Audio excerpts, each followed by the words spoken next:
제가 2012년도 대전에서 사역할 때입니다. 교회의 배려와 사랑으로 2주 동안 미국 교회를 탐방하고 온 적이 있습니다.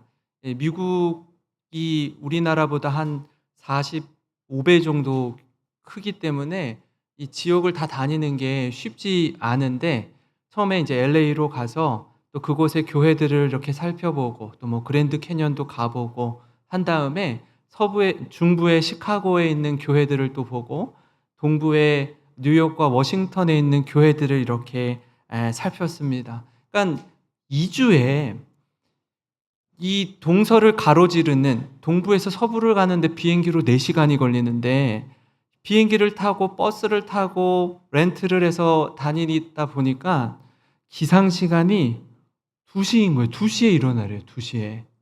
빨리빨리 봐야 되니까. 미국에 또 언제 가지 못할 수 있으니까 한 번뿐이니까 다 봐야 된대요. 다 보고 가야 된대요. 얼마나 힘들었는지 몰라요. 그리고 미국이 그 햄버거의 성지잖아요. 그죠? 제가 또 햄버거를 좋아하니까 또 유명한 햄버거 가게를 찾아서 햄버거도 먹었습니다. 퍼드러커스 햄버거라고, 여러분은 들어본 적은 없을 거예요. 우리가 보통 이 쉑쉑버거나 인앤아웃은 먹어봤지만 이런 햄버거는 또 못 보셨을 거예요. 저희 사람 얼굴만 해요, 햄버거가. 저거 먹느라고 너무나 힘들었는데 맛있게 먹고, 12년 전의 사진이거든요. 또 아주 좋은 시간을 가졌습니다. 사실요, 교회의 부목사로, 부교육자로 지내면서 경험하기 어려운 아주 특별한 은혜를 누린 시간이었습니다. 사실 우리 교회의 규모로는 쉽지는 않지만 가능하다면 부교육자들에게도 이런 기회를 주면 좋을 것 같습니다. 목회하면서 늘 그냥 우물한 개구리처럼 지내기 쉬운데 안목도 넓어지고 또 저들에게 유익한 경험을 선물할 수 있다면 얼마나 좋을까 싶어요. 그렇게 일정이 마무리될 무렵에 그때 6월 말 7월 초 이 무렵에 갔는데요. 7월 4일이 미국의 독립기념일입니다. 이제 일정이 마무리될 때쯤에 뉴욕에서 워싱턴으로 가서 거기 그 워싱턴에 백악관이 있고 국회의사당이 있는데 그곳에서 이런 걸 봤습니다. 뭐였냐면 한국 전쟁에 참전한 미국 군인들을 기리기 위해 세운 한국전 참전용사 기념비였어요. 아까 앞에 사진 하나 보여주실까요? 앞에 사진. 한국전 참전용사 기념비. 저렇게 판초이를 쓰고 우리나라에 와서 한국전쟁에 참전한 미군 용사들을 기념하는 기념비였어요. 굉장히 하나 인상적으로 본 게 있습니다. 사진 하나 찍었는데 그 크게 된 검은 비석에 앞에서 사진을 찍었거든요. 저기 잘 안 보이실 거예요. 저게 어떤 내용이 적혀 있냐면 Freedom is not free라고 써 있어요. 자유는 거저 주어지는 것이 아니다라는 거예요. 지금 대한민국이 누리고 있는 이 자유가 수많은 한국전쟁에 참여한 수많은 연합군 군인들의 희생과 땀과 눈물이 있었고 우리 대한민국 국군의 희생과 눈물이 있었기에 오늘 우리가 이렇게 정말 자유롭게 하나님을 찬양하고 예배하고 있는 줄 믿습니다. 같은 맥락에서 오늘 말씀은 구원에 대해서 이야기하고 있는데 당시 큰 이슈가 되었고 어떤 사람이 구원받는가, 구원은 도대체 무엇인가, 이 부분에 대해서 복음을 전하는 사도들과 또 그동안 유대교에 있었던 그리스도인들이 이게 서로 의견이 충돌하기 시작하면서 이 구원은 어떻게 받는 건가에 대한 이슈가 있었습니다. 이게 무엇인가 하면은 바울과 바나바는 이렇게 이야기하는 거예요. 믿음으로 구원받습니다. 은혜로 구원받습니다. 근데 유대인 그리스도인들, 바리새파 그리스도인들은 그것만으로는 부족합니다. 율법을 지켜야 구원받습니다. 뿐만 아니라 남자라면 할례까지 받아야 구원받습니다. 라고 이야기하는 거예요. 그러니까 이 의견이 충돌이 되니까 사실 바울과 바나바는 안디옥 교회에서 파송받은 이방인 선교사였습니다. 이방인 교회에서 이방인 지역에 파송받은 선교사였어요.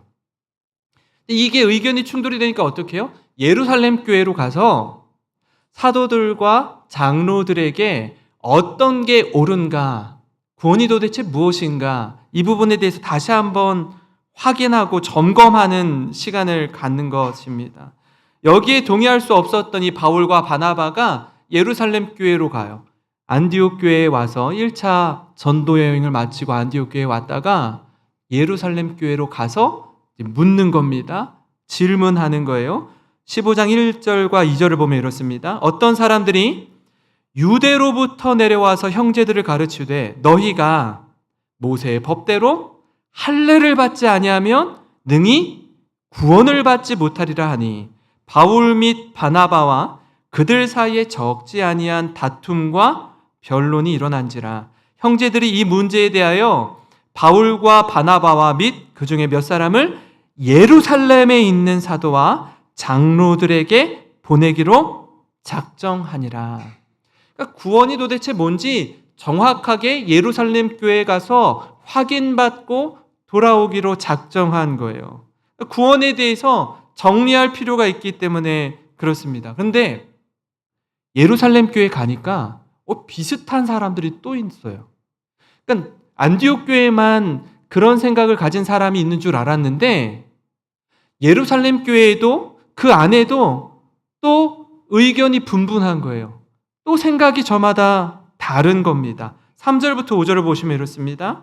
그들이 교회의 전송을 받고 베니게와 사마리아로 다니며 이방인들이 주께 돌아온 일을 말하여 형제들을 다 크게 기쁘게 하더라. 예루살렘에 이르러 교회와 사도와 장로들에게 영접을 받고 하나님이 자기들과 함께 계셔 행하신 모든 일을 말하매 바리새파 중에 어떤 믿는 사람들이 일어나 말하되 이방인에게 뭘 행하고? 할례를 행하고 모세의 율법을 지키라 명하는 것이 마땅하다 하니라. 안디옥 교회만 이런 사람이 있는 줄 알았는데 지금 어디도요? 예루살렘 교회에 와서 이 확인을 받고 가려고 왔는데 예루살렘 교회에도 어떤 사람들이 있어요? 바리새파 그리스도인들이 모세의 율법을 완벽하게 지켜야 되고 또 어떻게 해요? 우리처럼 할례를 받아야 구원받는다라고 이야기하는 거예요.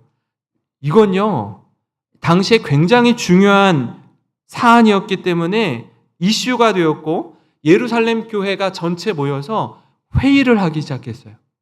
어떤 게 옳은 것인가? 도대체 구원이 무엇입니까? 기준을 세워야 하는 겁니다. 그렇지 않으면 아주 큰 혼란에 빠지기 때문입니다. 이로 인해서 이단으로 빠질 수도 있기 때문에 그렇습니다. 이처럼 오늘 말씀을 중심으로 구원은 어떻게 받는가에 대해서 여러분과 함께 나누고자 하는데요. 첫째로요, 구원은 차별 없이 베푸시는 하나님의 은혜로 받습니다. 우리가 사는 세상은요, 차별이 만연한 세상입니다. 많이 배운 사람과 그렇지 못한 사람, 부한 사람과 가난한 사람, 인물이 출중한 사람과 그렇지 못한 사람, 키가 큰 사람과 작은 사람, 건강한 사람과 아픈 사람, 남자와 여자, 알게 모르게 사회 곳곳에 자연스럽게 스며들어 있는 차별의 흔적이 많이 새겨져 있습니다. 그렇다 보니까 심지어 교회 안에도 신앙의 영역에서도 차별이 작동하는 거예요. 교회 안에서도요, 어느 지역 출신인지 따집니다. 경상도인지 전라도인지 따지고 편가르기를 해요. 또 어떤 경우는요, 당신 우리 교회 출석한 지 몇 년 됐어? 나는 40년 됐어. 10년밖에 안 된 사람이 이러면 안 되지. 하고 이 연수로 지그시 누르는 거예요. 당신 직분이 뭐야? 직분으로 지그시 누르는 겁니다. 여러분, 안타깝지만 이 교회에 있어서는 안 될 모습 아닙니까? 사실 예수님의 제자들도요, 처음엔 유대인이라는 이 민족주의의 한계를 뛰어넘지 못했어요. 그 앞서 우리가 살펴봤지만 예루살렘 교회에 심한 박해가 일어나잖아요. 이 바울, 지금 여기서 나오는 바울이 사울일 때 어떻게 해요? 예루살렘 교회를 심하게 박해했을 뿐 아니라 스데반이 돌에 맞아 죽을 때에도 찬성표를 던진 사람이었습니다. 그때 디아스포라 유대인들, 전 세계로 각각 뿔뿔이 막 흩어져서 지내는 유대인들이 많아졌어요. 그리스도인들이 많아졌어요. 근데 저들이 흩어져서 복음을 전할 때 누구에게 복음을 전해요? 누구에게 복음을 전해요? 그 지역에 살고 있는 유대인들에게만 복음을 전하는 거예요. 이 민족주의적 사고가 이 한계를 뛰어넘지 못해요. 우리 민족에게만 복음을 전하는 거예요. 우리만 잘 돼야 되는 거예요. 다른 사람들은 어떻게 되든 관여치 않는 겁니다. 이게 저들이 가지고 있었던 민족주의의 한계였습니다. 하나님이 이 사도행전을 무슨 행전이라고도 하죠? 성령 행전이라고도 합니다. 성령 하나님이 어떻게 교회 가운데 역사하시고 교회를 세우시는지 보여주는 성경이 바로 이 사도행전 말씀인데, 성령 하나님께서 저들이 가지고 있던 고정관념을 하나 둘 깨뜨리기 시작하는 거예요.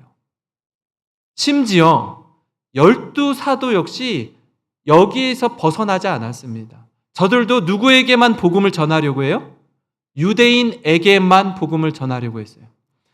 그러니까 12제자 중에 수제자가 누구죠? 베드로죠. 베드로는 보통 유대인의 사도라고 해요. 바울은 이방인의 사도라고 합니다. 유대인의 사도이지만, 유대인들에게 주로 복음을 전한 자였지만, 베드로의 생각, 가치관을 하나님이 이렇게 흔드셔요. 너가 유대인의 사도로 앞으로 섬기지만 그래도 생각은 깨어 있어야 된다, 열려 있어야 된다라고 하나님이 깨뜨리시는 거예요. 사도행전 10장에 이 로마의 백부장이었던 이방인 고넬료와의 만남을 통해서 이걸 깨뜨리시기 시작하는데요. 10장 28절 29절에 이르되 유대인으로서 이방인과 교제하며 가까이 하는 것이 위법인 줄은 너희도 알거니와 하나님께서 내게 지시하사 아무도 속되다 하거나 깨끗하지 않다 하지 말라 하시기로 부름을 사양하지 아니하고 왔노라. 묻노니 무슨 일로 나를 불렀느냐. 그 고넬료를 만나기 전에 환상 가운데 이 베드로가 보자기를 통해서 율법에서 그 많은 짐승들, 곤충들을 보고 나 이거 못 먹습니다. 율법에서 그 많은 걸 제가 지금까지 먹어본 적이 없습니다. 하나님 뭐라고 하시죠? 잡아 먹으라. 하나님이 깨끗하게 하신 것을 사람이 속되다 할 수 없느니라. 그렇게 3번 보여주시죠. 그리고 고넬료의 종들이 와서 콜할 때 가서 만나는 거예요. 그 생각을, 가치관을 깨뜨려 주시는 겁니다. 이 만남을 통해서 하나님이 유대인만 구원받는 걸 원치 않으시는구나. 유대인을 통해서, 이스라엘을 통해서 복음이 온 세상으로 예루살렘과 유대와 사마리아와 땅끝까지 복음의 증인이 되기를 원하시는구나. 이걸 깨닫는 거예요. 그래서 그가 뭐라고 고백하냐면 34절 35절입니다. 10장 같이 읽겠습니다. 시작. 베드로가 입을 열어 말하되 내가 참으로 하나님은 사람의 외모를 보지 아니하시고 각 나라 중 하나님을 경외하며 의를 행하는 사람은 다 받으시는 줄 깨달았도다. 아멘. 하나님이 이것 깨뜨리시는 거예요. 예수님의 제자들 역시 마찬가지로 바리새인들과 같은 생각을 가지고 있었습니다. 그러니까 민족주의적인 색채가 짙은 신앙생활을 하고 있었어요. 그러나 성령 하나님이 어떻게 해요? 깨뜨리기 시작하는 거예요. 생각의 지경을 넓히기 시작하는 겁니다. 복음이 어떻게 확장되는지를 보여주고 있습니다. 이 모든 걸 경험한 베드로가 지금 이 중요한 시점 안에 구원이란 무엇인가에 대해서 사도 베드로가 이 무게감 있는 사람이 한마디 하기 시작하는 거예요. 오늘 말씀 7절부터 9절에 이렇게 말합니다. 많은 변론이 있은 후에 베드로가 일어나 말하되 형제들아 너희도 알거니와 하나님이 이방인들로 내 입에서 복음의 말씀을 들어 믿게 하시려고 오래전부터 너희 가운데서 나를 택하시고 또 마음을 아시는 하나님이 우리에게와 같이 그들에게도 성령을 주어 증언하시고 믿음으로 그들의 마음을 깨끗이 하사 그들이나 우리나 뭐 하지 않으셨느니라? 차별하지 아니하셨느니라. 믿으십니까? 네. 유대인이나 이방인이나 차별하지 아니하시는 하나님.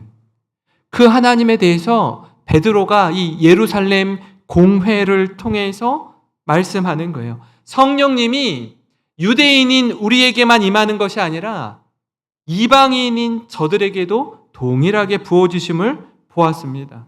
그리고 유대인과 이방인을 구분짓던 생각, 사고, 견해를 완전히 새롭게 하시는 거예요.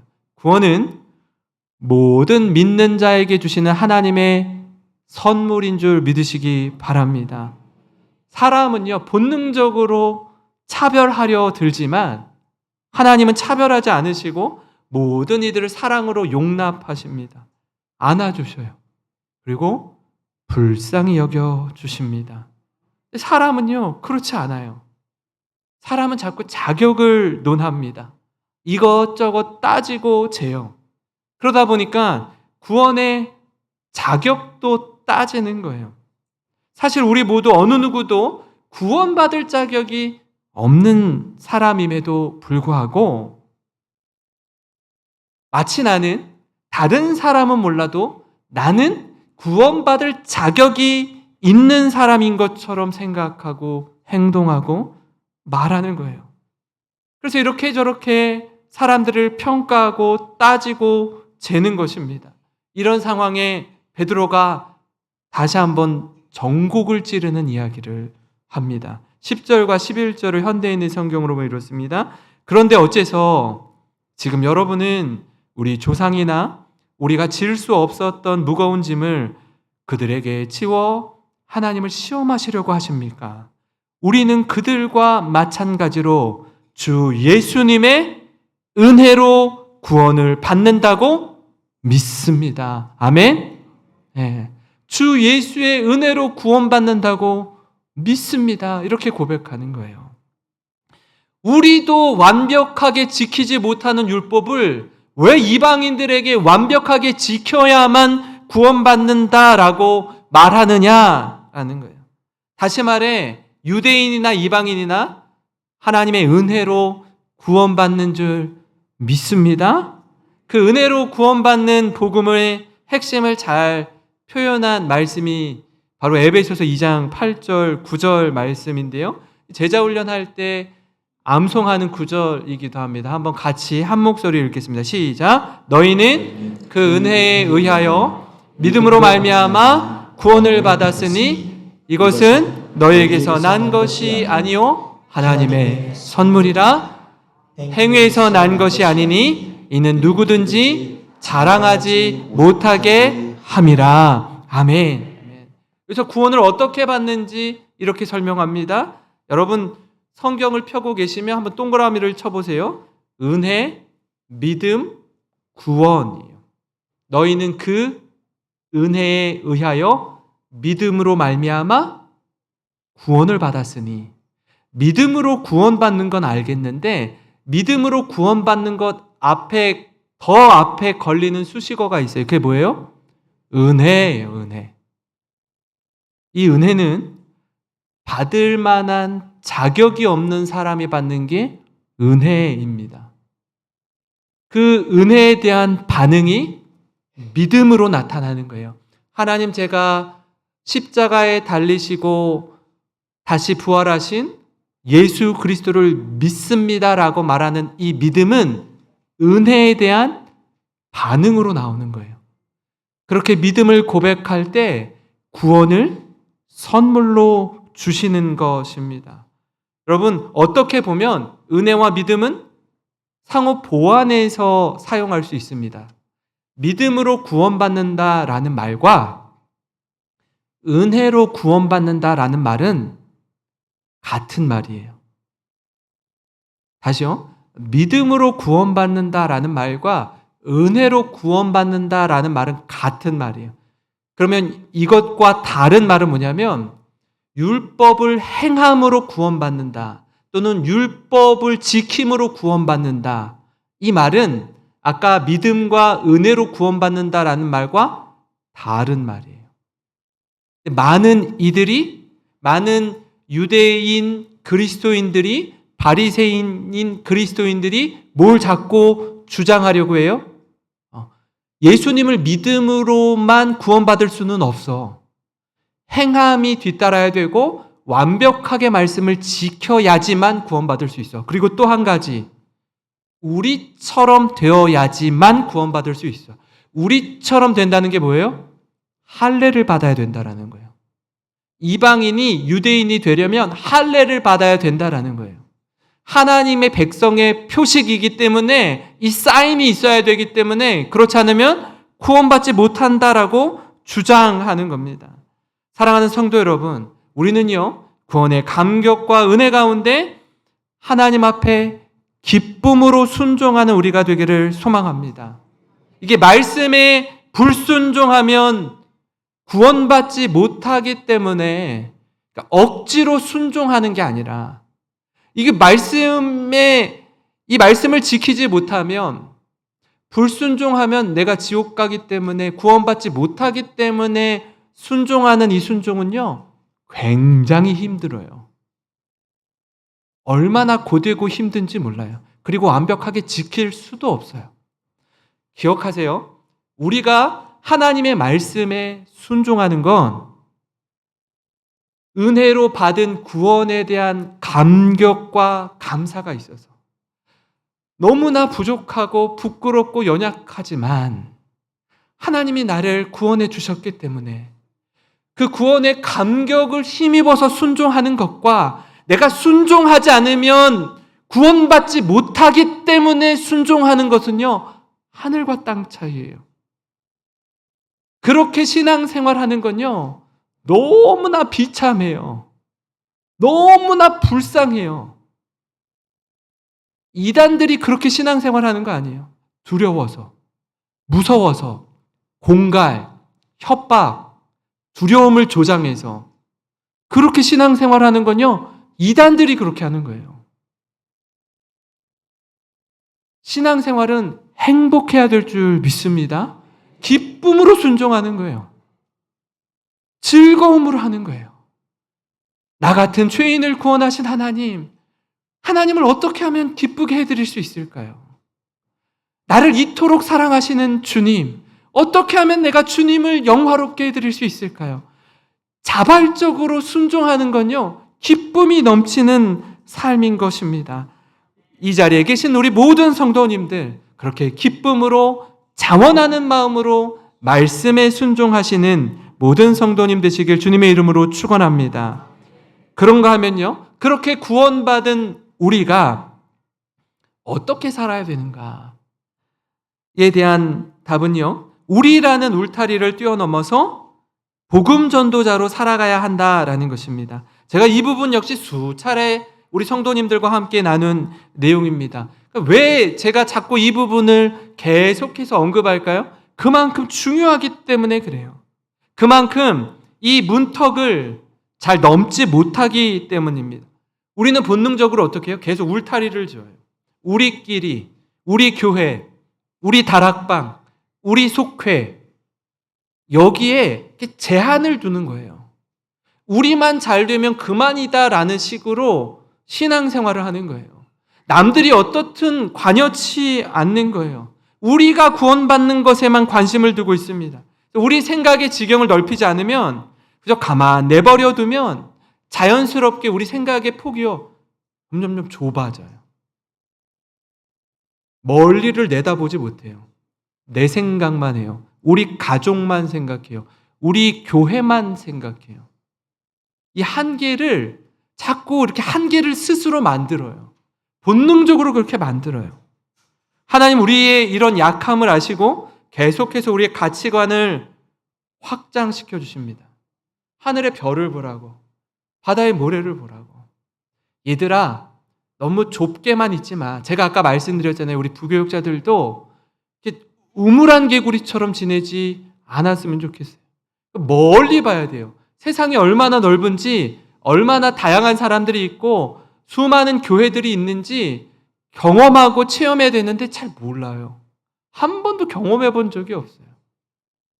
계속 좁아지는 거예요. 바울과 바나바가 이방인에게 복음을 전한 후에 선교 보고를 통해서 다시 한번 저들이 가지고 있는 고정관념, 틀에 박힌 생각을 흔들기 시작합니다. 12절을 한번 보시면요, 이렇습니다. 온 무리가 가만히 있어 바나바와 바울이 하나님께서 자기들로 말미암아 이방인 중에서 행하신 표적과 기사에 관하여 말하는 것을 듣더니, 그러니까 예루살렘 교회 성도들이 지금 뭘 들어요? 안디옥 교회가 파송한 바울과 바나바가 이방인 선교를 어떻게 했는지, 유럽에 가서 어떤 식으로 복음을 전하는지를 듣는 거예요. 하나님 이렇게 역사하시는구나. 우리 교회가 전부인 줄 알았는데, 우리끼리 잘 지내면 되는 줄 알았는데 하나님이 바울과 바나바라는 이방인의 선교사를 통해서 어떻게 역사하시는구나, 이걸 듣는 거예요. 이 내용들을 듣고 당시 예루살렘 교회의 지도자였던 야고보 사도가 이렇게 말합니다. 14절부터 18절에 하나님이 어떻게 처음으로 이방인들 가운데서 자기 백성을 택하셨는가를 베드로가 말해 주었습니다. 이 일은 다음과 같은 예언자들의 말과도 일치합니다. 이후에 내가 돌아와서 무너진 다윗의 집을 다시 세우겠다. 내가 폐허된 곳을 재건하고 세워서 인류의 남은 자들과 나를 섬기는 누구요? 나를 섬기는 모든 이방인들이 나를 찾도록 하겠다. 오래전부터 이 일을 알게 한 나 하나님의 말이다. 하나님이 오래전부터 선지자들을 통해서 무슨 말씀하셨다고요? 나를 섬기는 모든 이방인들이 나를 찾도록 하겠다. 자꾸 생각의 지경을 넓혀주는 말씀인 거예요. 하나님이 활짝 열어놓으신 구원의 문을 너희가 애써 걸어 잠그지 말라는 거예요. 하나님이 너무나도 작고 약한 이스라엘 민족을 택한 이유는 너희를 통해 하나님의 복음이 온 세상에 전파되도록 하기 위함이었습니다. 저들이 잘못 이해하고 있는 거예요. 오해하고 있는 겁니다. 유대인들은 하나님이 우리만 사랑하셔서, 우리 민족만 사랑하셔서 선택하셨다라고 믿었어요. 다시 말하면 유대인 외에 다른 민족은 하나님이 버리셨다라고 생각했어요. 그러니까 우리만 구원받으면 되는 거예요. 어디를 가도 누구에게만 복음을 전한다고요? 유대인에게만. 그런 사고로 가득했습니다. 그게 바로 저들이 가지고 있는 구원의 한계였습니다. 하나님은 저들이 가지고 있는 좁은 생각의 틀을 깨뜨리셔요. 말로 해서 듣지 않으면 때로는 박해를 통해서라도 흩으십니다. 흩어진 그리스도인들이 여전히 깨닫지 못하면 환상을 통해서라도 깨닫게 하셔요. 그래서 깨어진 자의 입술을 통해 마음이 딱딱하게 굳어진 자들의 생각을 깨뜨리시는 거예요. 이 일을 누가 하셔요? 성령 하나님이 하십니다. 성령 하나님이 친히 역사하시는 거예요. 사랑하는 성도 여러분, 오늘 말씀을 기억하며 차별 없이 베푸시는 하나님의 풍성한 은혜를 누리시기를 기도합니다. 세상에서 방황하고 때로는 상처투성이가 되어 이 자리에 오신 분 계십니까? 가족들 가운데 너무너무 마음이 아파서 상해서 어릴 때 신앙생활 하다가 상처받아서 교회에 상처받아서 하나님을 떠난 자녀를 두신 부모님들 여기에 많이 계세요. 저들을 위해 기도할 때마다 눈물 없이 기도할 수가 없습니다. 어느 누구 하나 우리를 알아주지 않고 세상에서 마치 어느 한 커다란 기계에 부품같이 기계처럼 막 내 몸을 쓰다가 어느 때가 되면 그냥 버려지는 거예요. 부속이 다르면 바꿔 끼는 것처럼 내가 커다란 기계의 부품같이 이용당하다가 이렇게 나온 것 같은 그런 허전함을 느끼는 분 있습니까? 우리 하나님은요, 우리를 인격으로 대하십니다. 우리를 위해 사랑하는 독생자 예수 그리스도를 우리에게 내어주셨습니다. 앞서 말씀드린 것처럼 우리가 누리는 이 자유는요,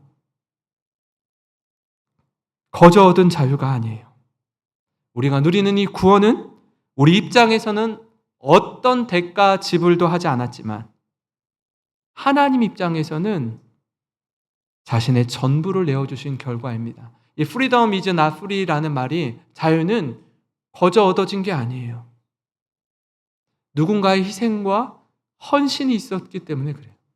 우리가 이렇게 마음껏 하나님을 예배할 수 있는 것은 우리가 갚을 수 없을 만큼의 하나님 전부를 내어주셨기 때문에 하나님이 우리에게 이 구원을 선물로 주셨어요.